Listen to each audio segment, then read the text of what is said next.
Monsieur Mohamed Traoré, Monsieur Reine de Maisonneuve, Madame Onfa Chérébi, Monsieur Christophe Chouchon, Mesdames, Messieurs les invités, chers collègues, chers étudiants. J'ai le très grand plaisir d'animer le premier atelier sur les enjeux du numérique dans l'espace francophone aujourd'hui. Comme vous savez, la transformation numérique impacte l'ensemble des secteurs, des métiers et des compétences associées et l'ensemble des pays avec des degrés différents. La francophonie regroupe en son sein aujourd'hui 88 États et gouvernements membres, dont des pays du Nord et du Sud, avec des spécificités économiques et sociales très différentes. La question qui se pose est de savoir quels sont les enjeux du numérique dans l'espace francophone. Nous avons le plaisir d'accueillir dans cet atelier 3 intervenants. Chaque intervenant présentera en 15 minutes pour ces analyses, ces réflexions sur des aspects précis du numérique. Nous aurons ensuite 15 minutes pour les échanges et questions avec les participants en ligne et en présentiel. Les participants en ligne, vous pouvez poser directement vos questions dans la fenêtre chat. La première intervention aujourd'hui, c'est l'intervention du professeur Fabrice Gott qui porte sur le numérique, facteur de développement dans l'espace francophone africain. Le professeur Gott est professeur des universités en sciences de gestion de l'université Jean Moulin Lyon 3. Il est, comme précisé M. Messaros, il est l'un des de 4 co-organisateurs de cette rencontre scientifique. Nous continuons ensuite avec la deuxième intervention en distanciel de Mme Sigel Ralio sur la transformation numérique dans l'espace francophone, spécificité et disparité. Madame Sigel Ralio est chercheure au département d'économie et de management de l'Université d'Helsinki et Sciences Po, l'Observatoire français des conjonctures économiques. Ensuite, la dernière intervention aujourd'hui dans cet atelier porte sur les enjeux du numérique dans l'enseignement supérieur. C'est un domaine où le lien avec le numérique, comme vous savez, est de plus en plus important, notamment en temps de crise sanitaire. Cette intervention sera présentée par Madame Marceline Ferrat, qui est ingénieure pour l'enseignement numérique au pôle d'accompagnement à la pédagogie numérique de l'Université Lyon 3. Bon,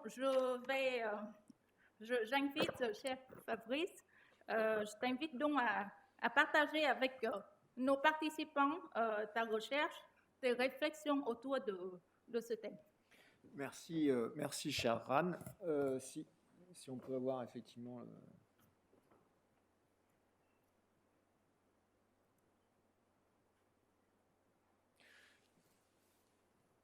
Merci. Alors, donc en fait, j'ai préparé quelques petits supports. Bon, j'ai mis beaucoup d'images parce que on a un temps qui file vite. En fait, ce qui m'a été demandé, c'est on va dire, de reposer un petit peu un cadre qui pouvait permettre de distinguer les grands enjeux qui étaient liés au numérique, mais évidemment dans un cadre de développement, on va dire, de capacité technologique, donc aussi un cadre d'innovation technologique. Et puis de voir un petit peu comment, à partir de certains outils qui sont disponibles, qui sont développés depuis 10, 15, 20 ans dans le domaine du commerce international, de voir un petit peu comment on pouvait se les approprier et puis éventuellement donc les illustrer au travers de quelques pays africains. Donc je me suis essayé évidemment à la chose. Et alors pour les supports. Donc en fait, rapidement, pour situer le contexte, bon, ça a été dit plusieurs fois, hein, donc je vais essayer d'être rapide. Bon, il faut voir que on a des approches simples hein, sur des longs cycles où on a un deuxième cycle long en fait qui a commencé à être posé En 2008, on va dire pour faire simple, hein, on est sur des bases de 50-60 ans de cycle long. Il y a déjà eu l'informatisation, de la numérisation de la société qui a eu lieu à partir des années 70. Et puis on a eu une rationalisation, on a eu une crise financière, mais surtout ce qui est important, c'est qu'à partir aux alentours de 2008, ont émergé tous ces blocs, cette nouvelle grappe technologique, je dirais.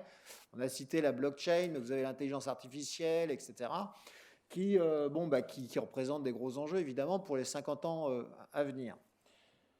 Donc on est dans un basculement technologique, mais en même temps avec beaucoup de vibrations, hein. Ça c'est le cas chaque fois qu'on quitte un cycle et puis on en retrouve un autre. On a une période de transition qui est difficile, hein, parce que il faut aussi assurer évidemment le basculement au niveau des capacités industrielles, des capacités évidemment aussi en termes de capital humain, et puis avec tout l'impact que ça peut avoir sur le plan politique. Alors, pourquoi c'est un enjeu? Alors, attends, bon, un petit peu. Alors, pourquoi c'est un enjeu pour l'espace francophone? Parce que donc on est dans cette émergence-là. Donc, il y a des questions, comme ça a été situé, il y a des questions éventuellement de problèmes de rattrapage ou d'écarts qui sont très très importants. On le sait, les crises, on révèle les fragilités, et puis en même temps, si vous voulez, ceux qui vont vite, ils continuent d'aller encore plus vite, et puis ceux qui ont une vitesse un peu moindre, en général, ils sont avec un fossé encore plus grandissant. Donc ça, c'est un vrai problème. Ceci dit, évidemment, il faut voir le problème, il ne faut pas le voir sous un angle de problème, il faut le voir sous un angle d'opportunité extraordinaire, ça a été souligné. On a une dynamique démographique pour les emplois de demain, donc ça, c'est un point important, et pour les nouveaux emplois de demain. On a une participation à la dynamique nouvelle économique qui est alimentée par l'Asie-Pacifique et qui draine une grosse partie de l'espace francophone. Et ce qui a été dit plusieurs fois, c'est qu'on a une communauté de culture propice à l'apprentissage. Alors parce qu'il y a un point clé évidemment là-dedans, quand on parle de l'employabilité, il y a l'apprentissage, quand on parle de capacité, de développement de capacités technologiques, évidemment ça repose sur ce qu'on appelle les connaissances tacites. Et les connaissances tacites, alors là, dès qu'on va sur les valeurs, eh bien évidemment c'est un point extrêmement important. Alors ça c'est vraiment le point, je dirais, fondamental, parce que vous voyez, je vais utiliser évidemment des outils, c'est pas bien, mais enfin c'est des outils qui existent, qui peuvent nous venir évidemment d'universités aux États-Unis par exemple. Moi quand j'ai des outils que je pense être bons, je les ramasse et j'essaye de voir comment on peut les utiliser, mais à notre sauce à nous, quoi. Donc ça c'est un point important. Alors pourquoi je répète ça? Parce que en fait les anglo-saxons le disent eux-mêmes, la langue est un élément essentiel. D'ailleurs, peut-être que certains de leurs choix récents expliquent beaucoup de choses. Et on a parlé des territoires. Et il y a ça, c'est très très important, parce que la langue, c'est-à-dire le partage de connaissances tacites, c'est un phénomène, ça permet d'accélérer évidemment donc le développement, potentiellement.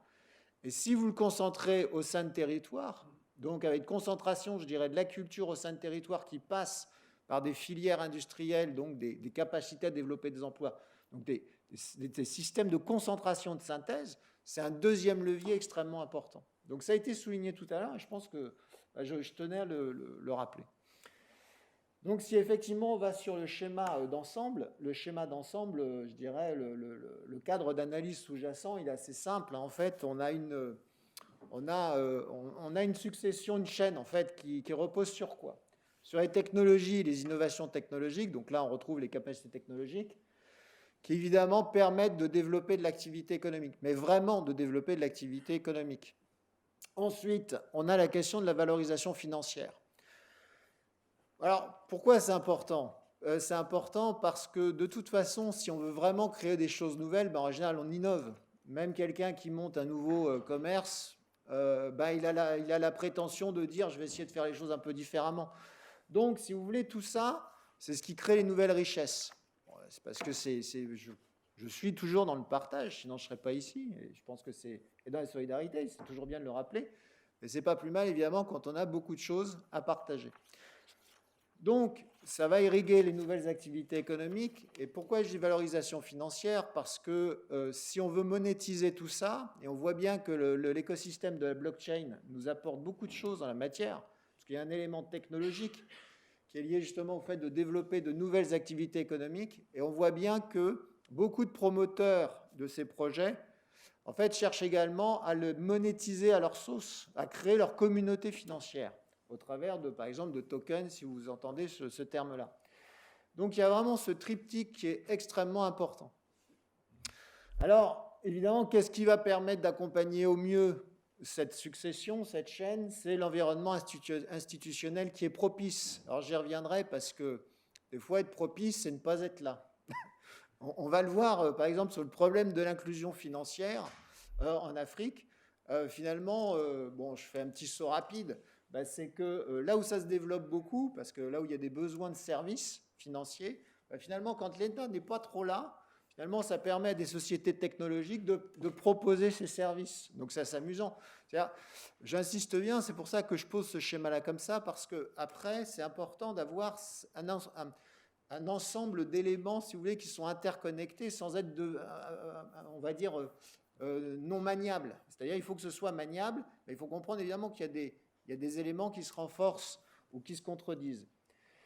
Alors, là, j'ai plutôt insisté justement, parce que je vais vous faire le lien, ce qui n'est pas forcément le plus naturel dans l'espace francophone, bon, d'habitude, par rapport à la finance. Bon, pas parce que c'est mon domaine de rattachement, après je suis passé à la gouvernance quand même, mais parce que, si vous voulez, le secteur financier, on le sait, c'est quand même un paramètre crucial, si vous voulez, dans la qualité du secteur financier, dans sa diversité. Justement, c'est crucial, si vous voulez, dans le développement. Je prendrai un exemple. J'ai participé, si vous voulez, à des projets de crowdfunding, par exemple, au début du crowdfunding, donc ce qui est aussi amusant, parce que c'est les mêmes, on est aux alentours de 2008, un petit peu avant, aussi pour les plateformes participatives. On voit bien, si vous voulez, que le message qui était lancé, entre guillemets, aux jeunes, c'était de dire, allez, mais faites comme les Amazon, faites comme les GAFAM, créez votre communauté à vous, montez votre business.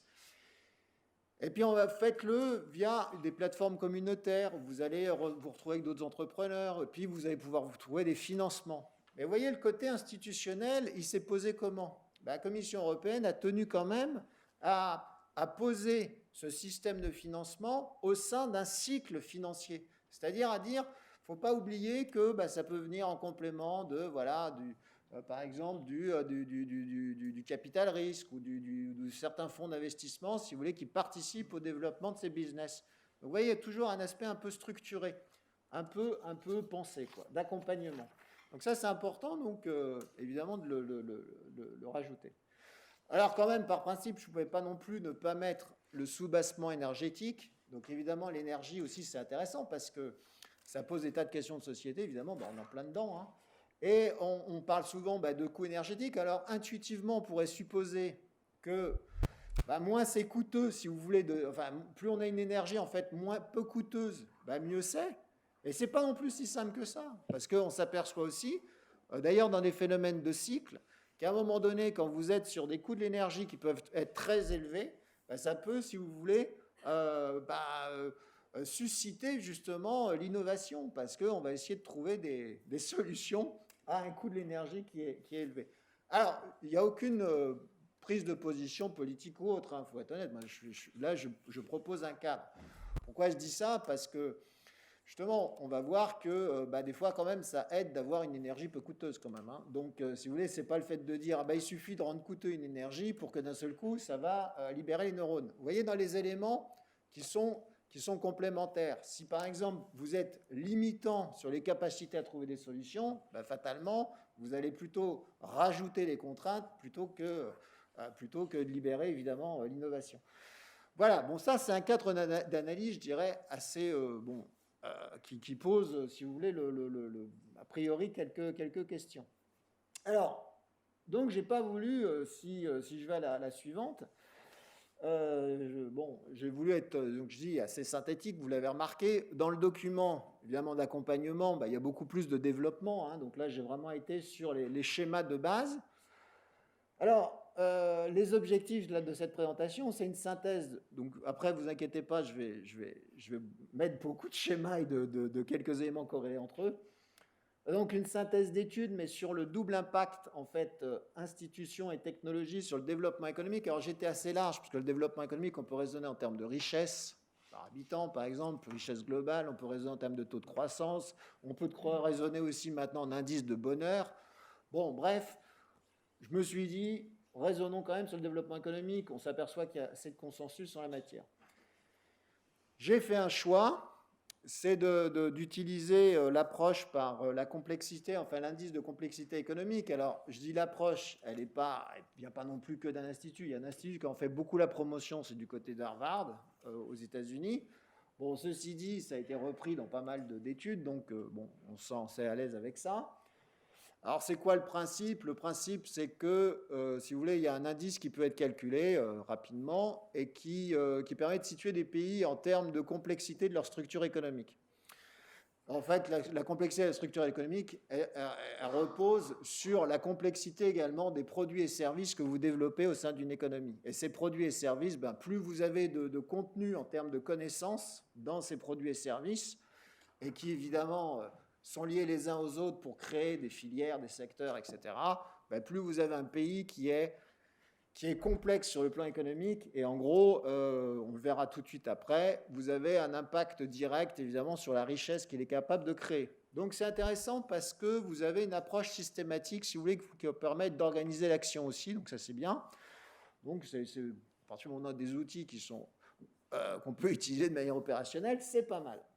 Alors, autre élément important, comme j'ai dit tout à l'heure, l'importance du secteur financier.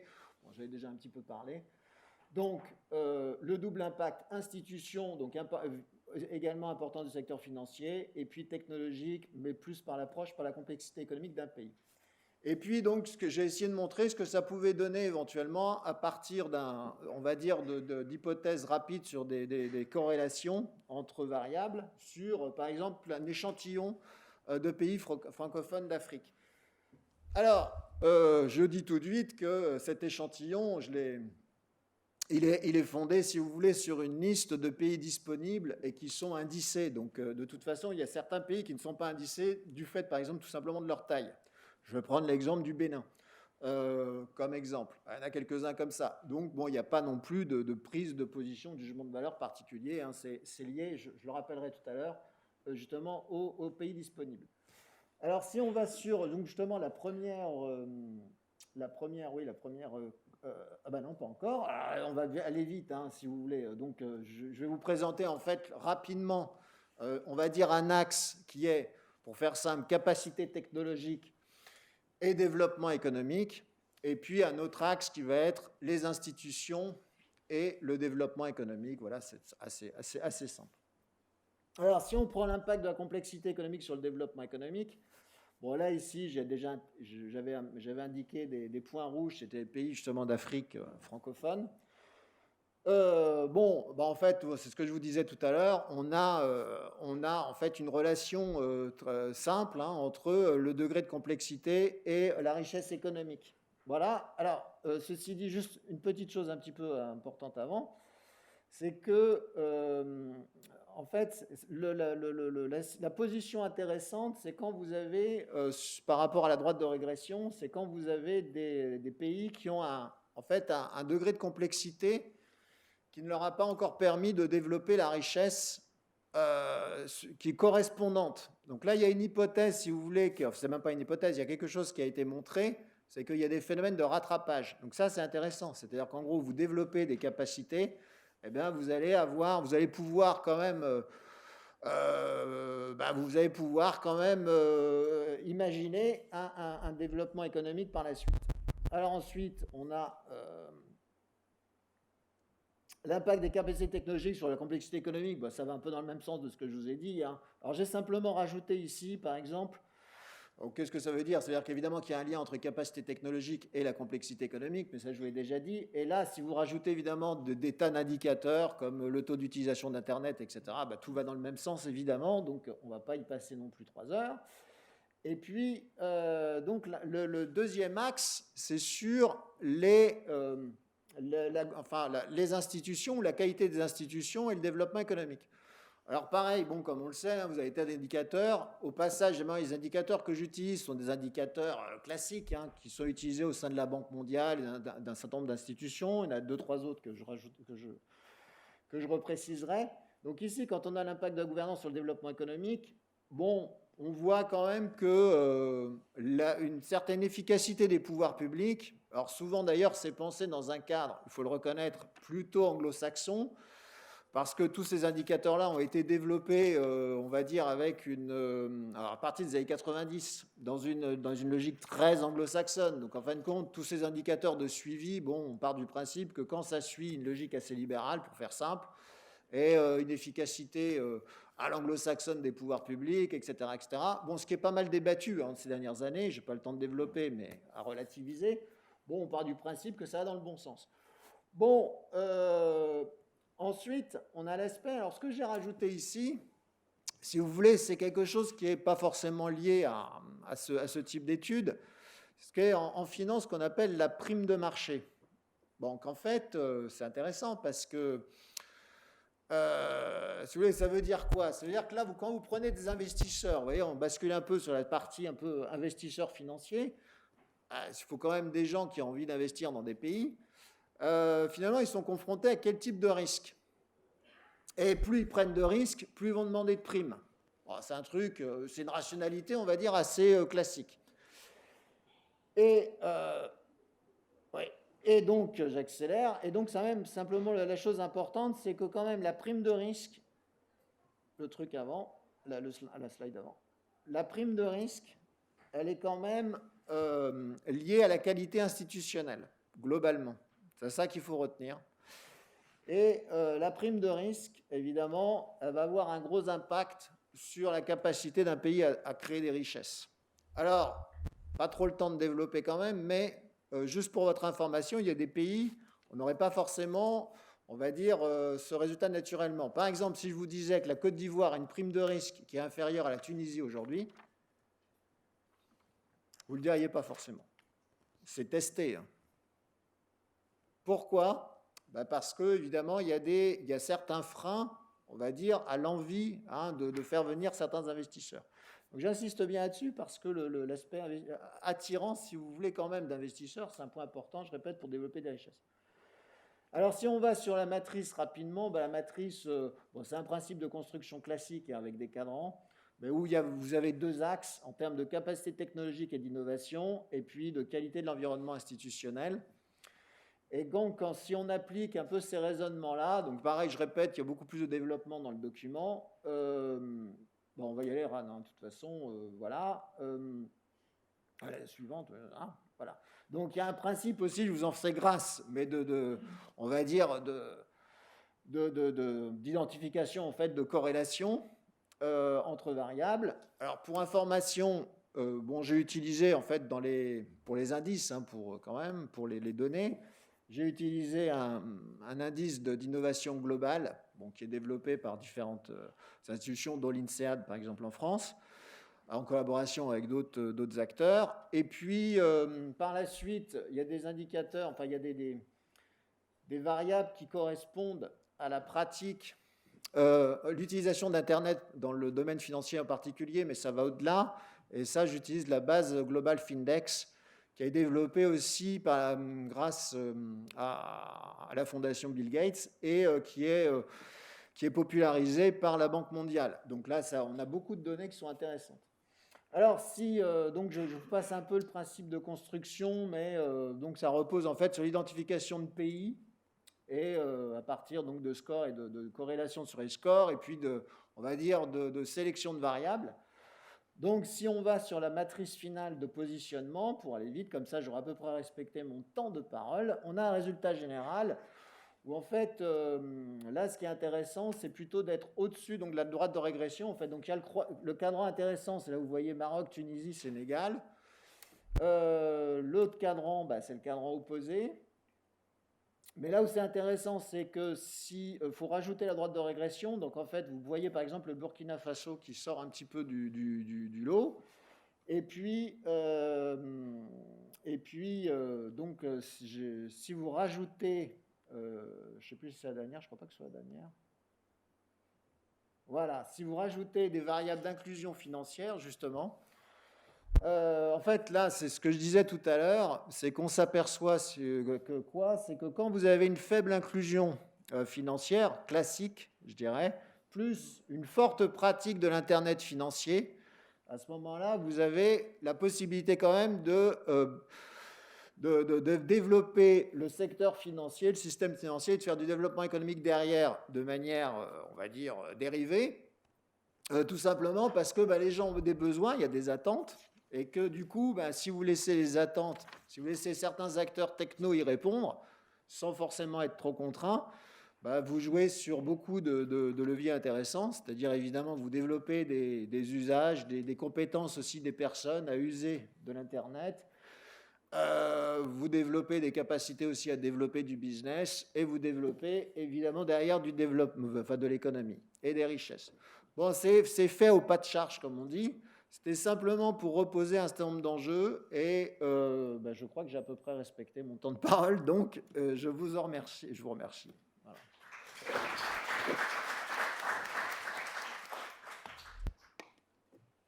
Merci beaucoup, Fabrice. On va continuer ensuite, tout de suite, avec l'intervention de Madame Siguen Gallio. Madame Siguen Gallio, je vous laisse la parole. Merci. Je vais juste vous partager ma présentation. Vous allez me dire si vous la voyez ou pas.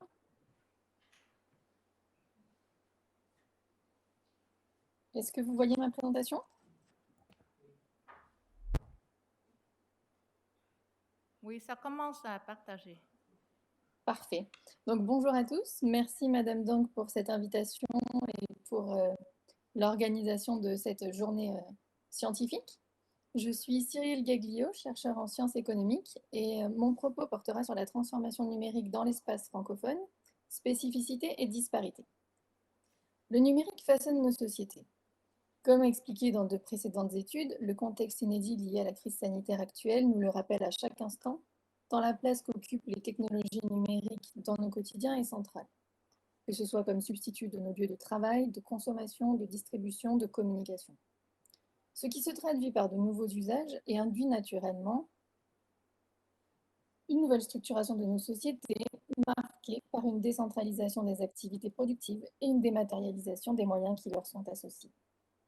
Ainsi, à l'heure où la distanciation sociale et physique est devenue une norme, le numérique apparaît naturellement comme une alternative concrète et potentiellement durable. Dans ce contexte, qu'en est-il de la transformation numérique dans l'espace francophone? Comment définit-on l'espace francophone? Comment définit-on le secteur numérique? Peut-on mesurer le secteur numérique et son évolution de la même manière dans chaque pays de l'espace francophone? D'une part, comme cela a été mentionné précédemment, l'espace francophone, selon l'Organisation internationale de la francophonie, se définit comme des hommes et des femmes qui partagent une langue commune, le français. Le dernier rapport de l'Observatoire de la langue française publié en 2018 estime leur nombre à 300 millions de locuteurs répartis sur les 5 continents. D'autre part, le secteur numérique, selon l'OCDE, assemble 4 branches d'activité que sont les biens numériques avec la fabrication d'ordinateurs, d'articles électroniques et optiques, et les services numériques avec les logiciels, les télécommunications, les services d'ingénierie informatique et numérique. À la différence de la définition proposée par Eurostat, nous excluons les branches qui sont relatives au commerce des TIC et aux activités de réparation, qui mobilisent davantage des compétences commerciales que des compétences numériques stricto sensu. Bien que la numérisation des économies soit le marqueur moderne des bouleversements sociétaux, cette révolution unanime est à la fois difficile à mesurer et peu évidente à capturer dans les données actuelles. Aussi, les pays ne se numérisent pas tous à la même vitesse. Dans le contexte spécifique de l'espace francophone, ce constat est également valable. En effet, il est difficile de mesurer le secteur numérique, de discuter la révolution numérique à l'œuvre de chacun des pays de l'espace francophone et de comparer les changements qu'elle induit dans chacun d'eux, sachant que par ailleurs, leurs niveaux de développement économique sont fortement hétérogènes.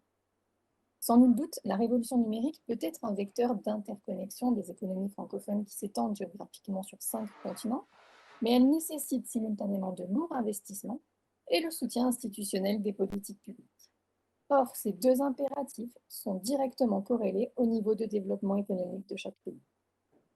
À titre illustratif, nous pouvons regarder les niveaux de PIB par habitant des pays membres de l'espace francophone. Par simplicité, ce sont les niveaux les plus bas et les plus élevés qui sont répertoriés dans ce tableau. Bien que ces pays appartiennent à un même espace institutionnel, la révolution numérique à laquelle ils sont individuellement confrontés ne s'appréhende pas de la même manière selon le pays francophone concerné. Dans certains pays, le secteur numérique est désormais un lieu de création de valeur et de main-d'œuvre numérique, tandis que dans d'autres, il est encore à un stade préliminaire où seuls les usages qui en sont faits servent de soutien au développement économique du pays. Par essence, le numérique révèle une multitude de disparités, voire de retards entre les citoyens, entre les entreprises ou entre les pays. Par conséquent, l'hétérogénéité de l'espace francophone dans ses États membres induit une hétérogénéité des discussions à couvrir sur la révolution numérique qu'ils connaissent. Dans ce qui suit, nous proposons 4 discussions sur le numérique en tenant compte des spécificités qui existent dans l'espace francophone, continent par continent. L'Europe dans les services numériques, le Vietnam dans l'électronique, le Canada dans l'intelligence artificielle et l'informatique en nuage, les pays africains dans les services mobiles et l'Internet des objets. L'exemple des pays européens francophones dans les services numériques. En volume et en 2017, les valeurs ajoutées numériques des pays francophones s'élèvent à 7,6% pour la Belgique en orange sur ce graphique, 8,5% pour la Bulgarie-Hongrie, 4,5% pour la Bulgarie-Hongrie, 4,5% pour la Grèce en jaune, 9,6% pour la France en bleu clair, 7,3% pour le Luxembourg en vert et 9,8% pour la Roumanie en bleu foncé. Sur la période, l'augmentation la plus forte concerne la Bulgarie avec plus 4,6 points de pourcentage par rapport à 2000. Ce sont les services qui apparaissent incontestablement comme l'avantage comparatif de l'Europe à l'ère du numérique, notamment les infrastructures de télécommunication en gris sur ce graphique et les services d'ingénierie informatique et numérique en jaune. De manière générale, l'Europe est marquée par 2 faits saillants. Un fort accroissement de la contribution des services numériques à la production nationale et un dynamisme en matière de réglementation numérique. Que ce soit pour la France ou la Roumanie, pays qui ici affichent les VA numériques les plus élevés. Les services d'ingénierie informatique et numérique contribuent respectivement à 39 et à 44% de leur VA numérique total. Si la part française est constante depuis 2000 et portée par des entreprises telles que Soprasteria, Netom ou OVH Cloud, celle roumaine a nettement augmenté puisqu'elle n'était que de 8% en 2000. Grâce à des coûts du travail avantageux, la Roumanie est devenue une destination attractive en comparaison de ses voisins européens pour la sous-traitance des activités informatiques numériques. Oracle, Microsoft ou Adobe, pour ne citer qu'eux, y ont implanté des centres de services numériques. La présence d'entreprises à capitaux étrangers concerne aussi certains de ses voisins immédiats, dont la France. Ces entreprises étrangères, mêlées aux entreprises locales peu nombreuses, mais avec notamment la présence de la célèbre Bitdefender dans le domaine de la cybersécurité, contribuent au tissage d'un écosystème innovant en Roumanie. Pour autant, cette dernière connaît simultanément de fortes disparités sur son territoire, par exemple dans la connectivité de ses citoyens à Internet, et accuse certains retards vis-à-vis des autres pays européens, notamment dans le déploiement des services publics en ligne. Le Luxembourg, quant à lui, s'oriente pleinement vers les services publics en ligne et a investi dans la technologie de la 5G dans le but d'être le premier pays européen à disposer d'un réseau généralisé sur l'intégralité de son territoire. Autre spécificité francophone, l'exemple du Vietnam dans l'électronique. Le secteur électronique est ancré dans la tradition vietnamienne depuis l'assemblage de téléviseurs ou de magnétoscopes dans les années 1990 jusqu'à la fabrication des téléphones, ordinateurs et autres composants électroniques à partir des années 2000. Concrètement, le Vietnam s'occupe de l'assemblage des composants en produits finis, des activités de main-d'œuvre en fin de chaîne de production qui dépendent fondamentalement des étapes préalables de conception et de fabrication situées aux États-Unis, au Japon et en Corée. Il en résulte que le Vietnam fait office de pays qui assemble et réexporte. Il participe aux activités à faible VA dans les chaînes de production de l'électronique. Il ne retire donc pas de forts revenus de ses exportations et dépend des composants importés dans la chaîne d'approvisionnement. Par ailleurs, cette dépendance ne concerne pas des pays de l'espace francophone, alors même que cette appartenance commune pourrait rendre cette dépendance plus positive, plus profitable aux membres de l'espace francophone. Le même problème se pose pour le Canada, avec l'exemple de l'intelligence artificielle et de l'informatique en nuage. Depuis 2018, le Canada fait partie d'un réseau intergouvernemental, le Digital Nations, qui regroupe les pays les plus avancés en matière d'administration numérique. Ce sont des pays qui s'imposent en tant que chefs de file de l'ère numérique, en particulier dans les normes établies pour assurer le bon fonctionnement des gouvernements numériques et des services gouvernementaux associés. Par exemple, l'Estonie est une référence dans l'identité numérique, le Danemark dans l'éducation numérique, la Corée du Sud dans la cybersécurité et les technologies associées au déploiement de la 5G. En 2017, le Canada a investi 125 millions de dollars dans la stratégie pan-canadienne en matière d'IA et d'apprentissage automatique. Il s'agit du premier pays dans le monde à lancer une telle stratégie. Et de manière complémentaire, jusqu'à 950 millions de dollars ont été investis en faveur de l'initiative dite des super-grappes d'innovation. Ces investissements sont réalisés dans le but de créer des écosystèmes d'innovation en faveur de domaines aussi variés que la santé, l'agriculture, la télémédecine, les voitures autonomes ou l'océanographie. Conjointement à ces investissements, le gouvernement canadien prône une utilisation responsable de l'IA, c'est-à-dire une utilisation régie par des valeurs, une éthique et des lois claires. Le développement de l'informatique en nuage a quant à lui vocation à assurer le déploiement efficace des services en ligne pour les citoyens et à la demande de ces derniers. En effet, bien que 90% de la population canadienne soit en possession d'un téléphone intelligent et utilise quotidiennement Internet, il existe un décalage entre les services publics numériques proposés par le gouvernement canadien et ceux attendus par ces citoyens ultra connectés. L'informatique en nuage venant en quelque sorte combler ce décalage, tout en étant encadrée par des solutions infonuagiques sécurisées et une protection accrue des données. Mais à nouveau, cette appartenance à un réseau international numérique ne concerne pas les pays de l'espace francophone.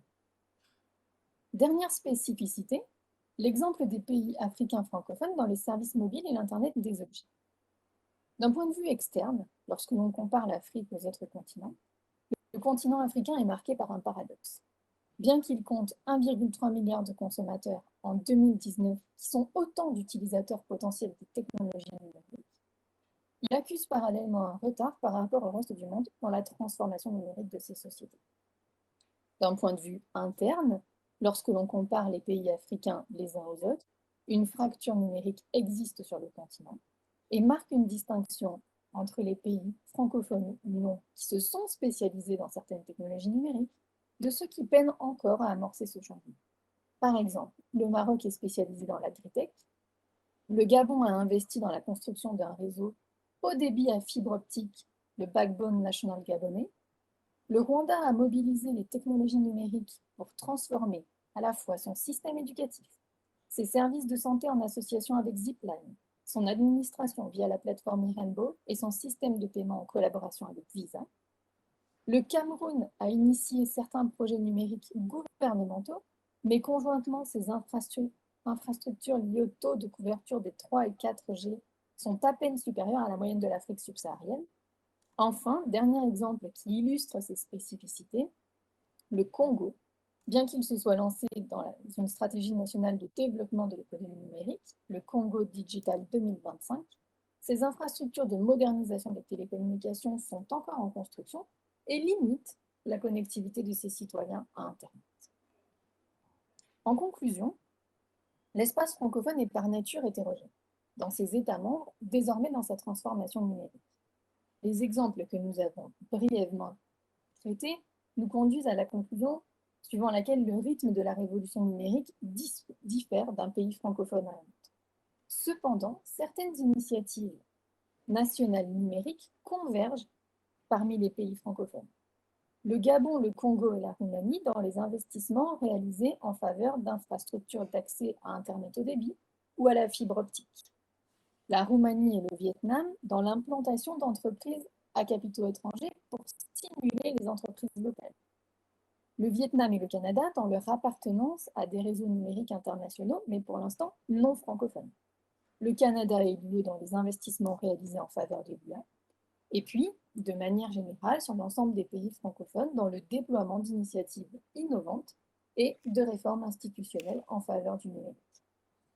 Une question se pose alors, qu'en est-il des dispositifs de soutien mis en œuvre ou à mettre en œuvre par l'Organisation internationale de la francophonie en vue de soutenir ces initiatives nationales individuelles et de les regrouper en programmes communs?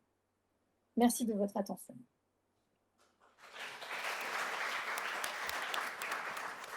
Merci Madame Sirène Gallio pour cette présentation très bien détaillée.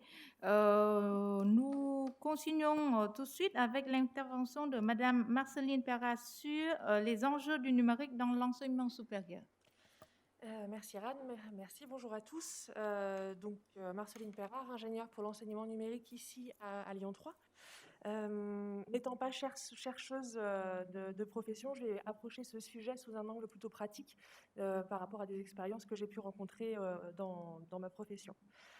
Depuis environ 18 mois, le numérique est devenu un incontournable dans l'enseignement et notamment dans l'enseignement supérieur.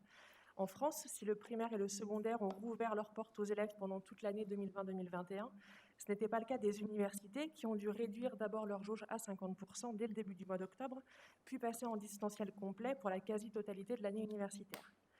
Ce changement brusque a demandé aux enseignants, aux étudiants et au personnel administratif une adaptation beaucoup plus importante que lors du premier confinement, car ces règles s'appliquaient cette fois à l'échelle d'une année universitaire complète, demandant donc une transposition intégrale des activités. Le numérique est devenu de nouveau le point névralgique des institutions universitaires, mais cela peut s'appliquer au-delà des situations de crise. La place du numérique dans la société étant grandissante, il est logique que cette dynamique se transpose dans l'enseignement supérieur. Si aujourd'hui cela n'a rien de révolutionnaire, ce long virage dans lequel nous sommes engagés amène des questionnements spécifiques proposant une autre approche de la pédagogie universitaire. Chaque acteur vient avec ses objectifs, ses besoins, ses contraintes pour aller vers un but commun qui est celui de la réussite de l'étudiant. Dès lors, comment concilier toutes ces approches dans une démarche encore peu commune qui mêle des langages différents? L'enjeu du numérique dans l'enseignement supérieur n'est-il pas aussi celui de la question de l'évolution des méthodes de travail? Pour cela, je vais vous présenter 2 projets pédagogiques menés ici par des enseignants de Lyon 3 et pour lesquels, je crois, le numérique a été un véritable levier, non seulement en termes de mise en place des cours, mais aussi de suivi et de développement. Le premier projet a été présenté dans son propos introductif par M. Thomas Bezzaros. Il s'agit du cours de simulation de gestion de crise qui est donné par la faculté de droit de Lyon 3 dans le cadre de la première année de master Relations internationales, sécurité, défense. Les différentes notions liées aux crises géopolitiques internationales sont bien évidemment un sujet central dans ce cursus.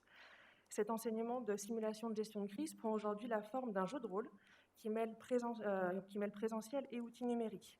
Pendant une semaine, les étudiants vont se rassembler par groupe et incarner un acteur étatique, une entreprise ou encore une organisation ou un média qui va avoir un rôle à jouer et une épingle à tirer d'une crise internationale. Par la suite, ils devront faire un bilan de cette expérience, l'idée n'étant pas de gagner cette crise à la fin, mais d'être capable d'analyser ses choix, les bons comme les mauvais, et de les mettre en perspective de la crise dans son ensemble. La transformation d'un cours tel que celui-ci prend tout son sens d'un point de vue des apprentissages. Quelle meilleure manière non seulement de retenir et appréhender des connaissances théoriques, mais aussi de se confronter à ses capacités, à ses savoir-faire, à ses savoir-être, que de vivre une expérience comme celle-ci. Entamés il y a maintenant 20 ans, les exercices de simulation se tiennent aujourd'hui dans un monde bien différent de celui de 2001. La rapidité de l'information, la multiplicité des médias et des supports de communication, l'émergence de réseaux parallèles, le développement du hacking et ses conséquences sur les politiques internationales, tous ces éléments font aujourd'hui partie de la réalité géopolitique. Si certains aspects seront pris en charge dans l'exercice par les étudiants et par leur connaissance de l'acteur qu'ils interpréteront, il faut dorénavant leur donner les moyens de le faire avec le plus grand réalisme possible. Transposer une partie de l'exercice de simulation de gestion de crise en numérique est donc venu d'un besoin de coller le plus possible au réel. Et cela va derrière avoir d'autres implications sur l'expérience des étudiants, mais aussi sur celle des enseignants. Pour cet exercice qui se déroule en 3 phases, les étudiants vont tout d'abord prendre connaissance du scénario qu'ils auront à vivre et à poursuivre pendant la semaine de simulation. Une fois cela fait, un questionnaire va vérifier leur bonne lecture du texte qui leur a été soumis et une fois ce questionnaire rempli, ils pourront choisir l'acteur qu'ils interpréteront. Tous ces éléments se font à distance sur la plateforme pédagogique Moodle. Par la suite, lors de l'exercice en lui-même, les étudiants se retrouvent avec plusieurs outils à leur disposition. Certains vont avoir une visée très pédagogique et évaluative.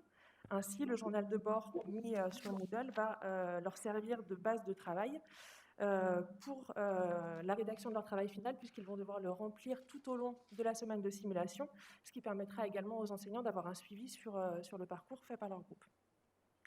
D'autres outils ont par contre été rajoutés dans l'optique de développer ce réalisme et de recréer dans ce cocon la situation la plus crédible possible. La plateforme de microblogging Mastodon a été mise en place il y a 2 ans dans ce but. Des informations immédiates, des fautes diplomatiques exposées, des réactions en chaîne. Mastodon, qui est donc un microblogging qui ressemble à Twitter, va permettre de travailler sur un nouveau pan de la simulation qui va accentuer le réalisme et donner aux étudiants la possibilité de travailler sur de nouvelles compétences. Dans le cadre de ce cours, le numérique est venu comme un facilitateur dans un premier temps. Il permet de centraliser les documents transmis dans les deux sens, enseignants et étudiants, et de faciliter les échanges. Progressivement, avec l'évolution des technologies et des pratiques, il est devenu un levier d'innovation qui a permis de donner à cet exercice une dimension tout autre qui n'aurait pas pu se faire autrement. Cette évolution a été possible car il y avait dès le départ une volonté de l'équipe enseignante d'aller vers un réalisme plus grand et une évolution du format de cours. Ici, ces changements ont servi plusieurs buts. Nous avons une amélioration de l'expérience de l'étudiant qui pourra confronter non seulement ses connaissances théoriques, mais surtout des savoirs pratiques à une situation très réaliste. Pour les enseignants, cette montée en puissance du numérique permet de faciliter le suivi de groupe et donc l'accompagnement des étudiants et d'évaluer des savoir-faire et des savoir-être en plus des connaissances académiques demandées, ce qui, dans un domaine tel que celui des relations internationales, est primordial. Le deuxième exemple que je vais vous présenter est dans un champ disciplinaire complètement différent puisqu'il s'agit d'un cours de français langue étrangère, français langue des affaires, un cours de niveau master commun à plusieurs cursus de l'IAE de Lyon. L'objectif de ce cours est d'apporter aux étudiants des connaissances théoriques et pratiques dans le cadre de leur recherche de stage, donc de stage en France, qui est un stage obligatoire pour la validation de leur diplôme. Le public est issu de master anglophone et est à Lyon en tant qu'étudiant étranger d'un double diplôme. Ce cours a soulevé plusieurs problématiques. Nous avons des étudiants qui sont inscrits dans des diplômes différents. Ils n'ont donc pas tous le même emploi du temps et ne peuvent pas forcément suivre le cours de français langue des affaires. Ils sont en France dans des cadres très divers. Les niveaux de langue selon les origines et les parcours antérieurs sont donc très variés et impossibles à anticiper avant le début du cours. Troisième problématique, le cours ne délivre aucun ECTS, ce qui peut poser à terme la question de la motivation de l'étudiant. Nous nous trouvons donc devant un enseignement qui revêt pour les étudiants un côté facultatif car il ne compte pas pour le semestre, dont le suivi est délicat du fait du chevauchement d'emploi du temps et dont le contenu qui doit les aider à remplir une part importante de leur cursus, le stage professionnel, n'est pas forcément adapté à leur niveau de français. L'enseignante en charge de ce cours, confrontée depuis plusieurs années à ces problèmes, s'est donc demandé si le numérique ne pouvait pas venir l'aider à pallier certaines difficultés. En effet, nous sommes ici face à des difficultés et frustrations partagées par l'enseignante et par les étudiants. L'enseignante n'a pas les moyens en termes de temps, de renseignement, d'organisation, de proposer un cours et des contenus adaptés aux attentes variées de ses étudiants, qui, eux, se retrouvent soit dans l'incapacité de suivre ce cours, soit frustrés par un niveau de langue trop ou trop bas et peuvent donc décrocher plus rapidement. Le cours n'étant, comme je l'ai dit, pas sanctionné par une note, il n'y a derrière aucun effet bâton-carotte pour conserver le public, malgré l'importance induite du contenu du cours en vue de la préparation du stage. Nous sommes ici partis du constat le plus simple, les étudiants ne peuvent pas tous assister au cours. Cela nous a donc rapidement amené à penser la dématérialisation totale de l'enseignement pour en faire un cours en auto-formation sur la plateforme pédagogique Moodle. Celui-ci se substitue donc au cours en présentiel et le format en ligne en auto-formation offre un espace de travail plus facilement adaptable au rythme des étudiants qui suivront donc l'un ou l'autre en fonction de leur emploi du temps. Le passage en ligne de ce cours a bien évidemment soulevé plusieurs questions, tant d'un point de vue technique et pédagogique qu'administratif. Lors d'un travail de ce genre, il y a 3 points de vue à concilier et 2 acteurs présents au moment de la conception. L'enseignant qui a ses cours et ses objectifs, et l'ingénieur pour l'enseignement numérique qui a ses outils. Ensemble, ils vont creuser, gratter, triturer et plier le cours initial pour l'adapter à son nouveau support. Et pendant tout ce temps, il faut constamment garder à l'esprit l'étudiant qui devra, lui, de son côté, y trouver son content, tant d'un point de vue purement pédagogique, c'est-à-dire avoir une progression et des connaissances identiques à celles des cours en présentiel, un suivi et un retour motivant et constructif, que de l'expérience utilisateur, une interface compréhensible et ergonomique, des outils adaptés et le sentiment de l'accompagnement, de la présence de l'enseignant malgré tout. Si le passage à distance avait pour objectif de résoudre les problèmes d'emploi du temps, il a également permis de travailler sur celui des parcours d'études. En effet, nous avons pu mettre en place sur le cours à distance des parcours que les étudiants choisiront selon leur diplôme, puisqu'ils sont tous issus de formations différentes. Cela leur permettra donc d'affiner leur projet professionnel ou leur intérêt et d'avoir des ressources de travail et des exercices adaptés à leur diplôme principal. La question des niveaux de langue n'a pour le moment pas encore été inclue dans ce cours à distance, mais l'existence de ce cours permet à l'enseignante de renvoyer éventuellement certains étudiants à ces ressources spécifiques en complément et de consacrer plus de temps pendant le cours en présentiel aux étudiants avec un niveau plus bas. Si tous les obstacles n'ont pas encore été surmontés, ce travail a été l'occasion de mettre à plat et de faire ressortir toutes les particularités et les problématiques propres à ce cours. Certaines sont résolues, d'autres non, mais la démarche est lancée. L'expérience et le retour des étudiants nous permettront d'aller également plus loin dans l'évolution et la remédiation de ces problèmes. J'évoquais dans les questions soulevées par ce type de cours donc des problématiques techniques et pédagogiques et administratives. Il me paraît important de revenir sur cette troisième. La question administrative regroupe tout un faisceau de problématiques qui, bien que nous soyons toutes et toutes issus de pays ou d'universités différentes, nous sont en partie communes. L'une des questions majeures concernant l'utilisation du numérique dans la pédagogie universitaire est celle de la prise en compte du service et de la rémunération des enseignants. Chaque établissement a sa politique et ses pratiques, rendant la réalisation de projets pédagogiques numériques plus ou moins aisés et leur pérennisation complexe. Dans le cas précédent, si le cours est en auto-formation à distance, les étudiants avancent à leur rythme, les activités sont toutes asynchrones et il n'y a pas de temps prévu de visio avec l'enseignante, le travail ne se fait pas pour autant tout seul. Des travaux sont rendus et corrigés par l'enseignante, qui ne se voit donc pas déchargée d'une partie de son temps, d'autant que le cours en présentiel existe en parallèle et avec un contenu différent. Quelle valeur donner à ce travail? Comment rémunérer les activités en ligne, les cours à distance, totaux ou partiels? Comment comptabilise-t-on le temps passé à créer, repenser, corriger et accompagner? Cette question est celle qui, à mon sens, porte toutes les autres en son sein, car nombreux sont les enseignants intrigués et intéressés par l'ajout de numérique dans leurs cours, mais découragés par l'absence de reconnaissance de ce travail.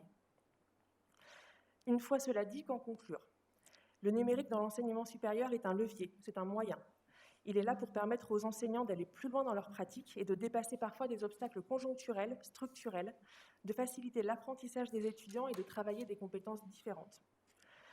Alors que le numérique a été un accélérateur des échanges, des pratiques, de l'économie dans nos sociétés, l'enseignement supérieur, lui, reste légèrement en retrait dans son acculturation numérique. Par défiance, par manque de moyens, par manque de temps, par manque de connaissances, les raisons sont nombreuses. C'est dans ces moments-là que derrière les questions financières, pédagogiques et matérielles se trouve le véritable enjeu de l'utilisation du numérique dans l'enseignement supérieur, les échanges et la collaboration. Il faudrait voir la pédagogie numérique à l'aune d'un travail en commun qui s'appuierait sur les pratiques, les expériences et les connaissances de chacun. À l'échelle francophone, cela augmente les défis d'un cran. Comme ça a pu être dit précédemment, qui dit numérique demande infrastructure et les inégalités sont flagrantes à ce niveau-là.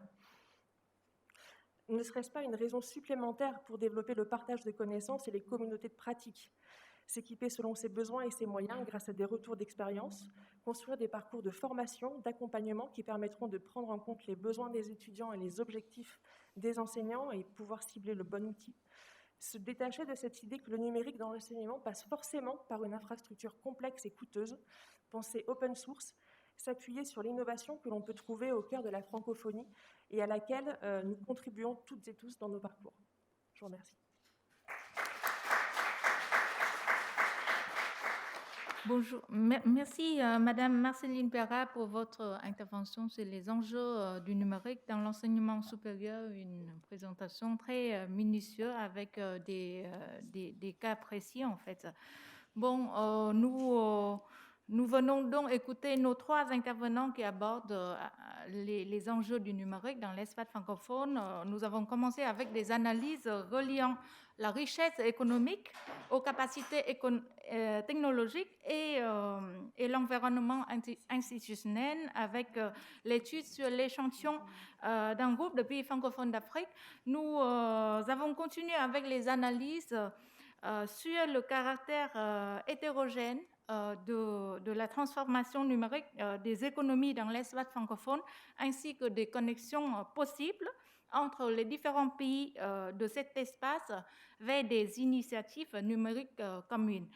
Nous avons donc terminé cet atelier avec l'importance du numérique dans l'enseignement supérieur et l'enjeu d'utilisation du numérique dans l'enseignement supérieur, avec les défis à surmonter sur le plan financier, sur le plan pédagogique et matériel, ainsi que les questions sur les infrastructures numériques et les inégalités entre les pays, les régions au sein de l'espace francophone. Bon, je voudrais savoir si parmi vous, vous avez des questions, des partages de réflexions, des commentaires avec nos 3 intervenants.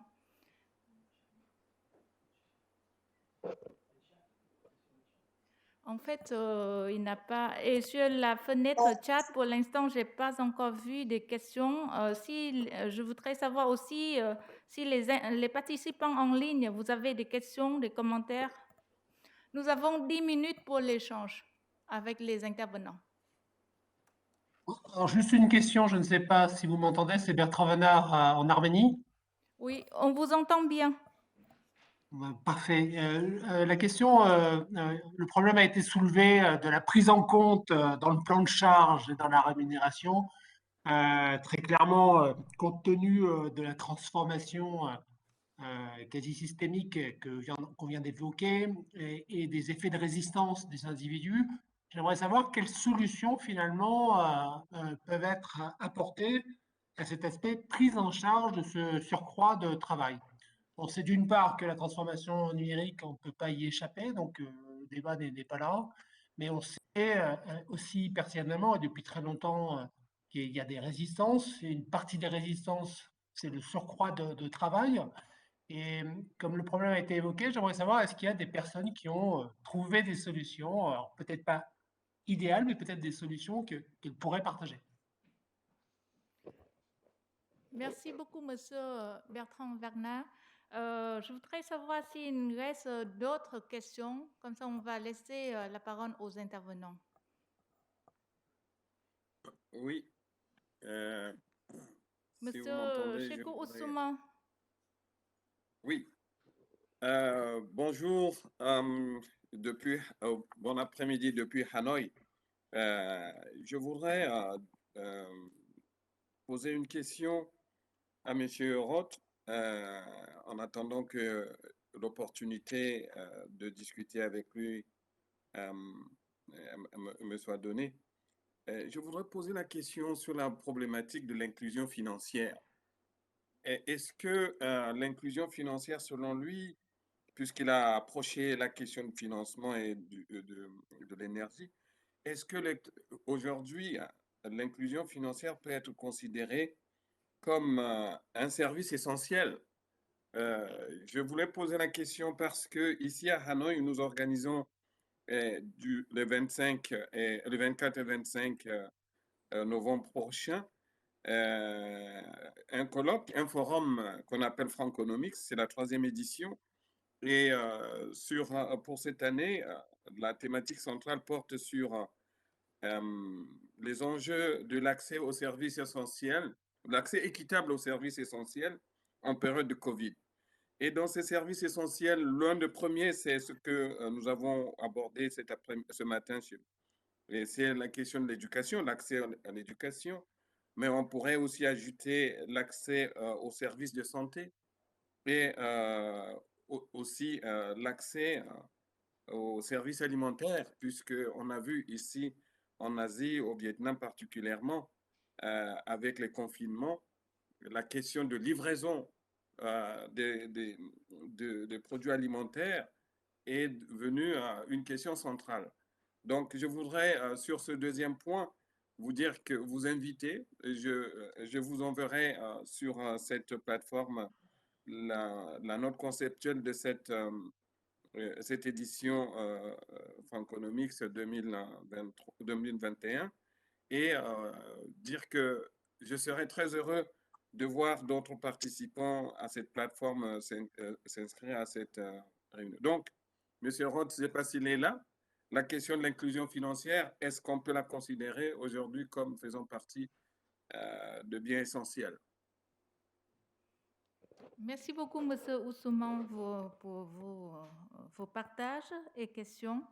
Dans la salle, est-ce que les étudiants, vous avez des questions?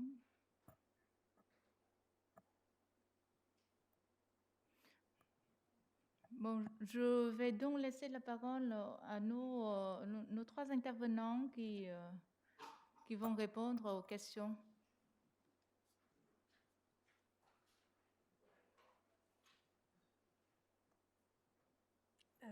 Oui, je vais prendre peut-être une partie en tout cas de réponse. Je ne suis pas sûre que ce sera une réponse très convaincante par rapport à la question donc, de la valorisation, de la prise en compte de la charge de travail pour les enseignants lors de la numérisation d'un cours.